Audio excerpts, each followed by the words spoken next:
Manitoba ਨੇ ਤਾਜ਼ਾ PNP ਦਾ draw ਕੱਢਿਆ। ਦੱਸਾਂਗੇ ਕਿੰਨਿਆਂ ਦੀ ਸ਼ੁਰੂ ਹੋਈ ਪੀਆਰ ਦੀ ਪ੍ਰਕਿਰਿਆ। ਕੋਕਾ ਹਿਲ ਹਾਈਵੇ ਦੇ ਉੱਤੇ ਬਰਫ਼ਬਾਰੀ ਦੇ ਲਈ ਚੇਤਾਵਨੀ। ਦੱਸਾਂਗੇ ਵਾਤਾਵਰਣ ਵਿਭਾਗ ਨੇ ਕੀ ਕੁਝ ਕਿਹਾ। ਟੋਰਾਂਟੋ ਟ੍ਰਾਂਜ਼ਿਟ ਕਮਿਸ਼ਨ ਦੇ ਕਾਮਿਆਂ ਦੀ ਨਿੱਜੀ ਜਾਣਕਾਰੀ ਚੋਰੀ ਹੋਈ, ਜਿਸ ਵਿੱਚ ਉਹਨਾਂ ਦੇ ਨਾਮ, ਪਤੇ ਤੇ ਸਿਰ ਨੰਬਰ ਸ਼ਾਮਲ। ਦੱਸਾਂਗੇ ਪੂਰੀ ਜਾਣਕਾਰੀ। ਓਨਟਾਰੀਓ ਵਿੱਚ 178 ਕਿਲੋਮੀਟਰ ਦੀ ਰਫ਼ਤਾਰ ਦੇ ਉੱਤੇ ਗੱਡੀ ਚਲਾਉਂਦਾ ਡਰਾਈਵਰ ਕਾਬੂ। ਅਮਰੀਕਾ ਨੇ ਕੈਨੇਡਾ ਵਾਸੀਆਂ ਦੇ ਲਈ ਖੋਲ੍ਹੇ ਬਾਰਡਰ। ਦੱਸਾਂਗੇ ਕੀ ਨੇ ਸ਼ਰਤਾਂ। ਕੈਨੇਡਾ ਦੇ ਨਵੇਂ ਬਣੇ ਇਮੀਗ੍ਰੇਸ਼ਨ ਮੰਤਰੀ ਦਾ ਤਾਜ਼ਾ ਸੰਦੇਸ਼ ਸੁਣਾਵਾਂਗੇ। ਸਭ ਤੋਂ ਪਹਿਲਾਂ ਤੁਹਾਨੂੰ ਜਾਣਕਾਰੀ ਦੇਵਾਂਗੇ ਕਿ ਮੈਨੀਟੋਬਾ ਦੇ ਇਮੀਗ੍ਰੇਸ਼ਨ ਵਿਭਾਗ ਨੇ ਜੋ ਤਾਜ਼ਾ ਡਰਾਅ ਕੱਢਿਆ ਪੀਐਨਪੀ ਦਾ, ਉਸ ਦੇ ਬਾਰੇ। ਮੈਨੀਟੋਬਾ ਦੇ ਇਮੀਗ੍ਰੇਸ਼ਨ ਵਿਭਾਗ ਨੇ ਸੂਬੇ ਵੱਲੋਂ ਕੱਢੇ ਗਏ ਤਾਜ਼ਾ ਡਰਾਅ ਦੇ ਬਾਰੇ ਜਾਣਕਾਰੀ ਸਾਂਝੀ ਕੀਤੀ ਹੈ। ਨਵੰਬਰ 1 ਨੂੰ ਜਾਣਕਾਰੀ ਸਾਂਝੀ ਕੀਤੀ ਗਈ ਹੈ। ਮੈਨੀਟੋਬਾ ਪ੍ਰੋਵਿੰਸ਼ੀਅਲ ਨੋਮੀਨੀ ਪ੍ਰੋਗਰਾਮ ਦੇ ਤਹਿਤ 421 ਜਣਿਆਂ ਨੂੰ ਇਨਵੀਟੇਸ਼ਨ ਭੇਜੇ ਗਏ ਨੇ, ਜਿਸ ਦੇ ਵਿੱਚ ਸਕਿਲਡ ਵਰਕਰਸ ਇਨ ਮੈਨੀਟੋਬਾ, ਯਾਨੀ ਕਿ ਜਿਨ੍ਹਾਂ ਨੂੰ ਸੂਬੇ ਦੇ ਵਿੱਚ ਹੀ ਕੰਮ ਕਰਨ ਦਾ ਅਨੁਭਵ ਸੀ, ਉਹਨਾਂ ਦੇ ਵੱਲੋਂ ਫਾਈਲਾਂ ਲਗਾਈਆਂ ਗਈਆਂ। ਇਸ ਦੇ ਵਿੱਚ 350 ਇਨਵੀਟੇਸ਼ਨ ਭੇਜੇ ਗਏ ਨੇ, ਜਿਸ ਦੇ ਲਈ ਘੱਟੋ ਘੱਟ ਸਕੋਰ 460 ਤੱਕ ਰਿਹਾ। ਸਕਿਲਡ ਵਰਕਰਸ ਓਵਰਸੀਜ਼, ਯਾਨੀ ਕਿ ਜਿਨ੍ਹਾਂ ਨੇ ਆਪਣੇ ਅਨੁਭਵ ਦੇ ਆਧਾਰ ਦੇ ਉੱਤੇ ਕੈਨੇਡਾ ਦੇ ਬਾਹਰਲੇ ਮੁਲਕਾਂ ਤੋਂ ਫਾਈਲਾਂ ਲਾਈਆਂ ਹੋਈਆਂ ਸੀ, ਉਹਨਾਂ ਵਿੱਚ 38 ਇਨਵੀਟੇਸ਼ਨ ਗਏ ਨੇ, ਜਿਸ ਦੇ ਵਿੱਚ ਘੱਟੋ ਘੱਟ ਸਕੋਰ 713 ਤੱਕ ਰਿਹਾ। ਤੇ ਇੰਟਰਨੈਸ਼ਨਲ ਐਜੂਕੇਸ਼ਨ ਸਟਰੀਮ, ਜਿਨ੍ਹਾਂ ਨੇ ਇੰਟਰਨੈਸ਼ਨਲ ਸਟੂਡੈਂਟਸ ਵਜੋਂ ਪੜ੍ਹਾਈ ਕਰਨ ਤੋਂ ਬਾਅਦ ਫਾਈਲਾਂ ਲਗਾਈਆਂ, ਉਸ ਦੇ ਵਿੱਚ 33 ਇਨਵੀਟੇਸ਼ਨ ਭੇਜੇ ਗਏ ਨੇ। ਇਸ ਦੇ ਨਾਲ ਹੀ 75 ਇਨਵੀਟੇਸ਼ਨ ਉਹਨਾਂ ਕੈਂਡੀਡੇਟਸ ਨੂੰ ਗਏ ਨੇ ਜਿਨ੍ਹਾਂ ਨੇ ਐਕਸਪ੍ਰੈਸ ਐਂਟਰੀ ਸਿਸਟਮ ਦੇ ਅਧੀਨ ਮੈਨੀਟੋਬਾ ਪ੍ਰੋਵਿੰਸ਼ੀਅਲ ਨੋਮੀਨੀ ਪ੍ਰੋਗਰਾਮ ਦੇ ਤਹਿਤ ਫਾਈਲਾਂ ਲਗਾਈਆਂ ਸਨ, ਜਿਸ ਦੇ ਬਾਰੇ ਇਹ ਤਾਜ਼ਾ ਜਾਣਕਾਰੀ ਸੂਬੇ ਦੇ ਇਮੀਗ੍ਰੇਸ਼ਨ ਵਿਭਾਗ ਨੇ ਸਾਂਝੀ ਕੀਤੀ ਹੈ। ਹੁਣ ਤੁਹਾਨੂੰ ਦੱਸਾਂਗੇ ਕਿ ਕੋਕਾ ਹਿਲ ਹਾਈਵੇ ਤੇ ਹੋਪ ਤੋਂ ਮੇਰਠ ਤੱਕ ਡਰਾਈਵ BC ਦੇ ਵੱਲੋਂ ਕੀ ਜਾਣਕਾਰੀ ਦਿੱਤੀ ਗਈ ਹੈ ਤੇ ਕੈਨੇਡਾ ਦੇ ਵਾਤਾਵਰਣ ਵਿਭਾਗ ਦੇ ਵੱਲੋਂ ਕੀ ਕਿਹਾ ਗਿਆ ਹੈ।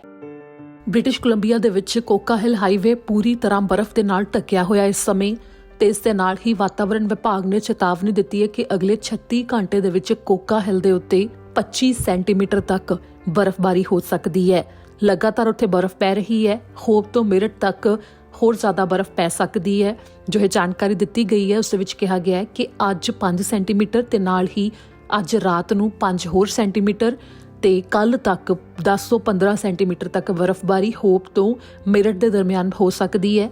ਤੇ ਕੋਕਾ ਹਿਲ ਦੇ ਉੱਤੇ 25 ਸੈਂਟੀਮੀਟਰ ਤੱਕ ਬਰਫ਼ ਪੈਣ ਦੇ ਬਾਰੇ ਚੇਤਾਵਨੀ ਦਿੱਤੀ ਗਈ ਹੈ, ਜਿਸ ਦੇ ਵਿੱਚ ਡਰਾਈਵਰਸ ਨੂੰ ਕਿਹਾ ਜਾ ਰਿਹਾ ਹੈ ਕਿ ਉਹ ਕਾਫੀ ਜ਼ਿਆਦਾ ਧਿਆਨ ਦੇ ਨਾਲ ਗੱਡੀ ਚਲਾਉਣ ਤੇ ਇਸ ਦੇ ਉੱਤੇ ਕਾਫੀ ਧਿਆਨ ਦਿੱਤਾ ਜਾਵੇ, ਕੋਈ ਵੀ ਅਣਗਹਿਲੀ ਨਾ ਵਰਤੀ ਜਾਵੇ, ਕਿਉਂਕਿ ਕੋਕਾ ਹਿਲ ਦੇ ਉੱਤੇ ਬਰਫ਼ਬਾਰੀ ਦੇ ਦੌਰਾਨ ਹੀ ਹਾਦਸੇ ਵਾਪਰਨ ਦੇ ਮਾਮਲੇ ਪਹਿਲਾਂ ਹੀ ਸਾਹਮਣੇ ਵੀ ਆ ਚੁੱਕੇ ਨੇ।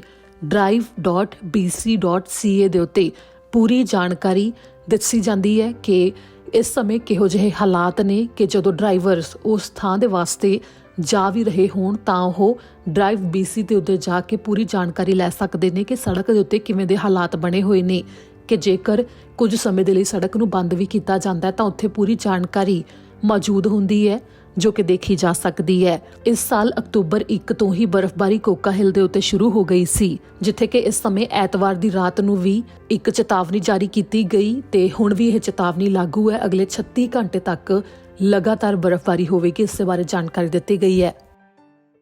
ਹੁਣ ਦੱਸਾਂਗੇ ਕਿ TTC ਦੇ ਕਾਮਿਆਂ ਦੀ ਨਿੱਜੀ ਜਾਣਕਾਰੀ ਚੋਰੀ ਹੋਣ ਦੇ ਬਾਰੇ TTC ਦੇ CEO ਨੇ ਮੁਆਫੀ ਵੀ ਮੰਗੀ ਤੇ ਕੀ ਉਹਨਾਂ ਨੇ ਦੱਸਿਆ। ਟੋਰਾਂਟੋ ਟ੍ਰਾਂਜ਼ਿਟ ਕਮਿਸ਼ਨ ਦੇ ਉੱਤੇ ਸਾਈਬਰ ਹਮਲਾ ਹੋਇਆ, ਜਿਸ ਦੇ ਬਾਰੇ TTC ਦੇ CEO ਨੇ ਮੁਆਫੀ ਵੀ ਮੰਗੀ ਹੈ ਤੇ ਨਾਲ ਹੀ ਜਾਣਕਾਰੀ ਸਾਂਝੀ ਕੀਤੀ ਗਈ ਹੈ, ਜਿਸ ਦੇ ਵਿੱਚ ਦੱਸਿਆ ਗਿਆ ਕਿ TTC ਦੇ ਨਾਲ ਪਹਿਲਾਂ ਕੰਮ ਕਰਨ ਵਾਲੇ ਕਾਮੇ ਤੇ ਇਸ ਸਮੇਂ ਵੀ ਜਿਹੜੇ ਕਾਮੇ ਕੰਮ ਕਰ ਰਹੇ ਨੇ, ਉਹਨਾਂ ਦੇ ਵਿੱਚੋਂ ਹਜ਼ਾਰਾਂ ਕਾਮਿਆਂ ਦੀ ਨਿੱਜੀ ਜਾਣਕਾਰੀ ਚੋਰੀ ਹੋ ਗਈ ਹੈ। ਜਿਸ ਦੇ ਬਾਰੇ ਦੱਸਦੇ ਹੋਏ ਉਹਨਾਂ ਨੇ ਕਿਹਾ ਕਿ ਕਰੀਬ 25,000 ਕਾਮੇ ਨੇ ਜਿਨ੍ਹਾਂ ਦੇ ਨਾਮ, ਪਤੇ ਤੇ ਸਿਨ ਨੰਬਰ, ਸੋਸ਼ਲ ਇੰਸ਼ੋਰੈਂਸ ਨੰਬਰ ਨੇ ਜੋ ਉਹਨਾਂ ਦੇ ਉਹ ਚੋਰੀ ਹੋਏ ਹੋ ਸਕਦੇ ਨੇ। ਸੋਮਵਾਰ ਨੂੰ TTC ਦੇ ਵੱਲੋਂ ਇਸ ਦੇ ਬਾਰੇ ਜਾਣਕਾਰੀ ਸਾਂਝੀ ਕੀਤੀ ਗਈ ਤੇ ਇਹ ਵੀ ਕਿਹਾ ਕਿ ਇਸ ਸਮੇਂ ਉਹ ਜਾਂਚ ਕਰ ਰਹੇ ਨੇ ਕਿ ਕੁਝ ਗਿਣਤੀ ਦੇ ਵਿੱਚ ਉਹਨਾਂ ਦੇ ਗ੍ਰਾਹਕ ਵੀ ਹੋ ਸਕਦੇ ਨੇ ਸ਼ਾਮਲ ਉਹਨਾਂ ਦੇ ਵਿੱਚ ਜਿਨ੍ਹਾਂ ਦੀ ਨਿੱਜੀ ਜਾਣਕਾਰੀ ਚੋਰੀ ਹੋਈ ਹੈ।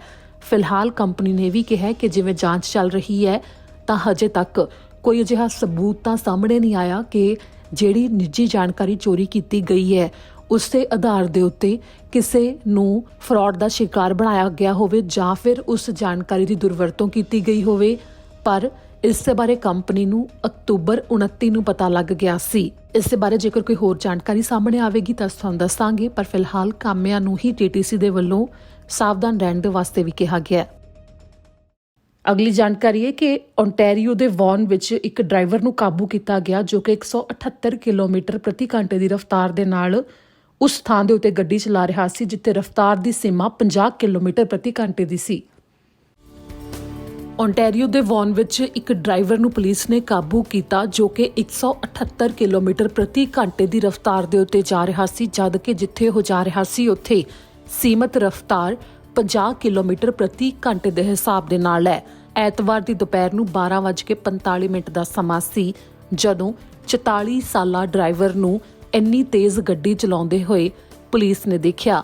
ਪੁਲਿਸ ਅਧਿਕਾਰੀਆਂ ਨੇ ਕਿਹਾ ਕਿ ਪਾਈਨ ਵੈਲੀ ਡਰਾਈਵ ਦੇ ਉੱਤੇ ਪੱਛਮੀ ਹਿੱਸੇ ਦੇ ਵੱਲ ਵੌਨ ਦੇ ਵਿੱਚ ਉਹਨਾਂ ਨੇ ਇੱਕ ਡਰਾਈਵਰ ਨੂੰ ਰੋਕਿਆ, ਜਿਸ ਦਾ ਕਿ ਲਾਇਸੈਂਸ 30 ਦਿਨ ਦੇ ਲਈ ਰੱਦ ਕਰ ਦਿੱਤਾ ਗਿਆ ਹੈ ਤੇ ਨਾਲ ਹੀ ਖਤਰਨਾਕ ਤਰੀਕੇ ਨਾਲ ਗੱਡੀ ਚਲਾਉਣ ਦੇ ਨਾਲ ਸੰਬੰਧਿਤ ਮਾਮਲੇ ਵੀ ਉਸ ਦੇ ਉੱਤੇ ਦਰਜ ਕੀਤੇ ਗਏ ਨੇ, ਜਿਸ ਦੇ ਵਿੱਚ ਦੱਸਿਆ ਗਿਆ ਕਿ ਉਹ ਅਜਿਹੇ 25 ਡਰਾਈਵਰਾਂ ਦੇ ਵਿੱਚੋਂ ਇੱਕ ਸੀ ਜਿਸ ਨੂੰ ਕਿ ਸਟੰਟ ਡਰਾਈਵਿੰਗ ਨੂੰ ਲੈ ਕੇ ਇਸ ਵੀਕਐਂਡ ਦੇ ਉੱਤੇ ਨਾਰਥ ਯਾਰਕ ਖੇਤਰ ਦੇ ਵਿੱਚ ਪੁਲਿਸ ਨੇ ਕਾਬੂ ਕੀਤਾ ਤੇ ਉਸ ਦੇ ਉੱਤੇ ਮਾਮਲੇ ਦਰਜ ਕੀਤੇ ਗਏ ਨੇ। ਇਸ ਦੇ ਬਾਰੇ ਯਾਰਕ ਰੀਜਨਲ ਪੁਲਿਸ ਨੇ ਸੋਮਵਾਰ ਨੂੰ ਜਾਣਕਾਰੀ ਦਿੱਤੀ ਹੈ ਤੇ ਨਾਲ ਹੀ ਹੋਰ ਡਰਾਈਵਰਸ ਨੂੰ ਚੇਤਾਵਨੀ ਦਿੱਤੀ ਗਈ ਹੈ ਕਿ ਉਹਨਾਂ ਦੇ ਵੱਲੋਂ ਸੜਕੀ ਨਿਯਮਾਂ ਦੀ ਉਲੰਘਣਾ ਨਾ ਕੀਤੀ ਜਾਵੇ ਤੇ ਖਾਸ ਤੌਰ ਦੇ ਉੱਤੇ ਰਫ਼ਤਾਰ ਦੀ ਸੀਮਾ ਦੀ ਉਲੰਘਣਾ ਨਾ ਕੀਤੀ ਜਾਵੇ। ਜੇਕਰ ਕੋਈ ਵੀ ਖਤਰਨਾਕ ਤਰੀਕੇ ਨਾਲ ਤੁਹਾਨੂੰ ਆਪਣੇ ਆਲੇ ਦੁਆਲੇ ਗੱਡੀ ਚਲਾਉਂਦਾ ਹੋਇਆ ਦਿਖਾਈ ਦਿੰਦਾ ਹੈ ਤਾਂ ਪੁਲਿਸ ਦਾ ਕਹਿਣਾ ਹੈ ਕਿ ਤੁਰੰਤ 911 ਕਰਕੇ ਇਸ ਦੇ ਬਾਰੇ ਜਾਣਕਾਰੀ ਦਿੱਤੀ ਜਾਵੇ। ਇਹ ਤਸਵੀਰ ਪੁਲਿਸ ਨੇ ਸਾਂਝੀ ਕੀਤੀ ਹੈ ਜੋ ਗੱਡੀ ਉਹਨਾਂ ਨੇ ਆਪਣੇ ਕਬਜ਼ੇ ਵਿੱਚ ਲੈ ਲਈ ਜਦੋਂ ਡਰਾਈਵਰ ਨੂੰ ਰੋਕਿਆ ਗਿਆ। ਅਗਲੀ ਜਾਣਕਾਰੀ ਹੈ ਕਿ ਅਮਰੀਕਾ ਨੇ ਕੈਨੇਡਾ ਵਾਸੀਆਂ ਦੇ ਲਈ ਗੈਰ ਜ਼ਰੂਰੀ ਟਰੈਵਲ ਦੇ ਵਾਸਤੇ ਵੀ ਲੈਂਡ ਬਾਰਡਰ ਤੇ ਨਾਲ ਹੀ ਸਮੁੰਦਰੀ ਰਾਹ ਨੂੰ ਖੋਲ੍ਹ ਦਿੱਤਾ ਹੈ। ਅਮਰੀਕਾ ਨੇ 8 ਨਵੰਬਰ ਤੋਂ ਕੈਨੇਡਾ ਵਾਸੀਆਂ ਦੇ ਲਈ ਲੈਂਡ ਬਾਰਡਰ ਤੇ ਨਾਲ ਹੀ ਸਮੁੰਦਰੀ ਰਾਹ ਦੇ ਰਾਹੀਂ ਜਿਹੜੇ ਆਉਂਦੇ ਨੇ ਉਹਨਾਂ ਦੇ ਵਾਸਤੇ ਰਾਹ ਖੋਲ੍ਹ ਦਿੱਤਾ ਹੈ, ਜੋ ਕਿ ਪਿਛਲੇ ਸਾਲ ਮਾਰਚ ਮਹੀਨੇ ਤੋਂ ਇਸ ਉੱਤੇ ਪਾਬੰਦੀ ਲਗਾਈ ਹੋਈ ਸੀ ਗੈਰ ਜ਼ਰੂਰੀ ਟਰੈਵਲ ਦੇ ਵਾਸਤੇ ਕੈਨੇਡਾ ਵਾਸੀਆਂ ਦੇ ਲਈ।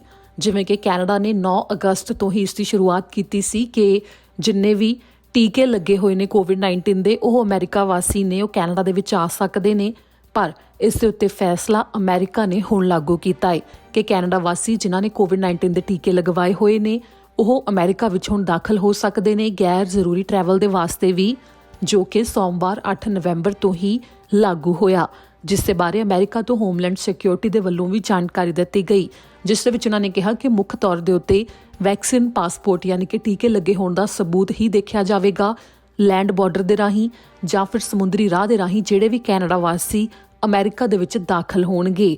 ਇੱਥੇ ਜ਼ਿਕਰਯੋਗ ਹੈ ਕਿ ਕੈਨੇਡਾ ਦੇ ਵੱਲੋਂ ਤਾਂ ਕੋਵਿਡ-19 ਦੇ PCR ਟੈਸਟ ਦੀ ਰਿਪੋਰਟ ਦੇਖੀ ਜਾਂਦੀ ਹੈ, ਪਰ ਅਮਰੀਕਾ ਦੇ ਵੱਲੋਂ ਅਜਿਹਾ ਨਹੀਂ ਕੀਤਾ ਜਾਵੇਗਾ। ਅਮਰੀਕਾ ਵਿੱਚ ਦਾਖਲ ਹੋਣ ਦੇ ਲਈ ਸਿਰਫ ਕੋਵਿਡ-19 ਦੇ ਟੀਕੇ ਲੱਗੇ ਹੋਣ ਦਾ ਸਬੂਤ ਦਿਖਾਉਣ ਦੀ ਹੀ ਲੋੜ ਪਵੇਗੀ ਜੇਕਰ ਕੋਈ ਲੈਂਡ ਬਾਰਡਰ ਦੇ ਰਾਹੀਂ ਜਾਂ ਫਿਰ ਸਮੁੰਦਰੀ ਰਾਹ ਦੇ ਰਾਹੀਂ ਕੈਨੇਡਾ ਤੋਂ ਉੱਥੇ ਦਾਖਲ ਹੋ ਰਿਹਾ ਹੋਵੇ, ਜਿਸ ਦੇ ਬਾਰੇ ਅੱਜ ਜਾਣਕਾਰੀ ਦਿੱਤੀ ਗਈ। ਅੱਗੇ ਤੁਹਾਨੂੰ ਦੱਸਾਂਗੇ ਜੋ ਕੈਲਗਰੀ ਦੇ ਵਿੱਚ ਅੱਜ ਸਵੇਰੇ ਭਿਆਨਕ ਹਾਦਸਾ ਵਾਪਰਿਆ ਉਸ ਦੇ ਬਾਰੇ। ਕੈਲਗਰੀ ਵਿੱਚ ਸੋਮਵਾਰ ਦੀ ਸਵੇਰ ਨੂੰ ਇੱਕ ਭਿਆਨਕ ਸੜਕ ਹਾਦਸਾ ਵਾਪਰਿਆ ਜਿਸ ਤੋਂ ਬਾਅਦ 2 ਜਣਿਆਂ ਦੀ ਮੌਤ ਹੋ ਗਈ ਹੈ ਤੇ ਇੱਕ ਜਣੇ ਨੂੰ ਹਸਪਤਾਲ ਦੇ ਵਿੱਚ ਪਹੁੰਚਾਇਆ ਗਿਆ ਹੈ ਜਿਸ ਦੀ ਹਾਲਤ ਗੰਭੀਰ ਬਣੀ ਹੋਈ ਹੈ। ਸ਼ਹਿਰ ਦੇ ਦੱਖਣੀ ਪੱਛਮੀ ਖੇਤਰ ਦੇ ਵਿੱਚ ਇਹ ਹਾਦਸਾ ਵਾਪਰਿਆ। ਪੁਲਿਸ ਅਧਿਕਾਰੀਆਂ ਨੇ ਦੱਸਿਆ ਕਿ ਐਮਰਜੈਂਸੀ ਕ੍ਰਿਊ ਨੂੰ ਸੋਮਵਾਰ ਦੀ ਸਵੇਰ 8 ਵਜੇ ਦੇ ਕਰੀਬ 17 ਐਵੇਨਿਊ ਤੇ 29 ਸਟਰੀਟ ਸਾਊਥ ਵੈਸਟ ਦੀ ਇੰਟਰਸੈਕਸ਼ਨ ਦੇ ਕੋਲ ਬੁਲਾਇਆ ਗਿਆ, ਜਿੱਥੇ ਕਿ 2 SUV ਗੱਡੀਆਂ ਇੱਕ ਦੂਜੇ ਨਾਲ ਟਕਰਾ ਗਈਆਂ ਸਨ। ਪੁਲਿਸ ਨੇ ਇਸ ਮੌਕੇ ਪੁਸ਼ਟੀ ਕੀਤੀ ਹੈ ਕਿ ਜਿਨ੍ਹਾਂ ਦੀ ਮੌਤ ਹੋਈ ਹੈ ਉਹ ਦੋਵੇਂ ਬਜ਼ੁਰਗ ਨੇ ਜੋ ਕਿ ਇੱਕੋ ਵਾਹਨ ਦੇ ਵਿੱਚ ਮੌਜੂਦ ਸਨ ਤੇ ਦੋਵਾਂ ਨੇ ਦਮ ਤੋੜ ਦਿੱਤਾ, ਜਿਨ੍ਹਾਂ ਵਿੱਚੋਂ ਜਦੋਂ ਹਾਦਸਾ ਹੋਇਆ ਇੱਕ ਨੇ ਉਸੇ ਸਮੇਂ ਦਮ ਤੋੜ ਦਿੱਤਾ ਸੀ ਤਾਂ ਦੂਜੇ ਨੇ ਕੁਝ ਦੇਰ ਬਾਅਦ ਦਮ ਤੋੜ ਦਿੱਤਾ। ਪੁਲਿਸ ਨੇ ਦੱਸਿਆ ਕਿ ਉਹ ਇਸ ਸਮੇਂ ਪਤਾ ਕਰਨ ਦੀ ਕੋਸ਼ਿਸ਼ ਕਰ ਰਹੇ ਨੇ ਕਿ ਸ਼ਾਇਦ ਰਫ਼ਤਾਰ ਜ਼ਿਆਦਾ ਰਹੀ ਹੋਵੇਗੀ ਜੋ ਕਿ ਇਸ ਹਾਦਸੇ ਦਾ ਕਾਰਨ ਬਣੀ। ਸੋਮਵਾਰ ਦੀ ਦੁਪਹਿਰ ਤੱਕ ਪੁਲਿਸ ਦੇ ਵੱਲੋਂ ਪੁਸ਼ਟੀ ਕਰ ਦਿੱਤੀ ਗਈ ਕਿ ਜਿਸ ਵਿਅਕਤੀ ਨੂੰ ਹਸਪਤਾਲ ਵਿੱਚ ਭਰਤੀ ਕਰਵਾਇਆ ਗਿਆ